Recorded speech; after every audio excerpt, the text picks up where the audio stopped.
സങ്കീർത്തനങ്ങൾ 57. ഇത് ദാവീദിന്റെ ഒരു പ്രധാനപ്പെട്ട സ്വർണഗീതമാണ്. ശൗലിനെ ഭയന്ന് ഒരു ഗുഹയിൽ ഒളിച്ചിരുന്ന സമയത്താണ് ദാവീദ് ഈ സങ്കീർത്തനം രചിച്ചത്. ഇത് ദൈവത്തിലുള്ള പൂർണ്ണമായ ശരണത്തെയും കഷ്ടതയിലും ദൈവത്തെ സ്തുതിക്കുന്നതിനെയും വിവരിക്കുന്നു. ശത്രുക്കളുടെ നടുവിലും ദൈവം തനിക്ക് വേണ്ടി എല്ലാം പ്രവർത്തിക്കുമെന്ന് ദാവീദ് വിശ്വസിക്കുന്നു.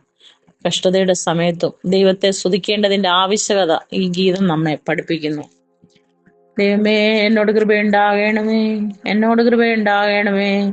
ഞാൻ നിന്നെ ശരണം പ്രാപിക്കുന്നു. അതേ ഈ ആപത്തുകൾ ഒഴിഞ്ഞു പോകുവോളം ഞാൻ നിന്റെ ചിറകിന്റെ നിഴലിൽ ശരണം പ്രാപിക്കുന്നു.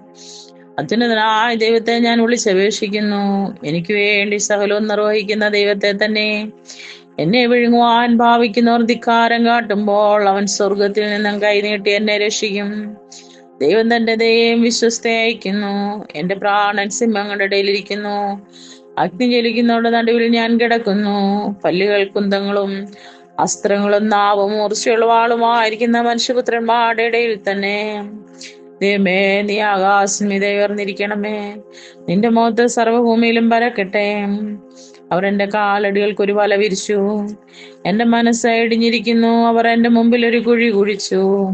അതിലവർ തന്നെ വീണു. എന്റെ മനസ്സുറച്ചിരിക്കുന്നു. ദൈവമേ, എന്റെ മനസ്സുറച്ചിരിക്കുന്നു. ഞാൻ പാടും, ഞാൻ കീർത്തനം ചെയ്യും. എന്മനമേ ഉണരുക, വീണേങ്കിന്നരുമായുള്ളവേ ഉണരുവീൻ. ഞാൻ അധികാലത്തുണരും. കർത്താവേ, വംശങ്ങളുടെ ഞാൻ നിനക്ക് സ്തോത്രം ചെയ്യും. ജാതികളുടെ മധ്യേ ഞാൻ നിനക്ക് കീർത്തനം ചെയ്യും. നിന്റെ ദയ ആകാശത്തോളവും നിന്റെ വിശ്വസമയങ്ങളോളം വലിയതല്ലോ.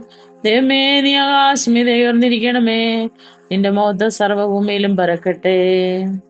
ദൈവമേ, സ്തുതി അങ്ങേക്ക് യോഗ്യമാകുന്നു. ബാറയ്ക്കുമോ.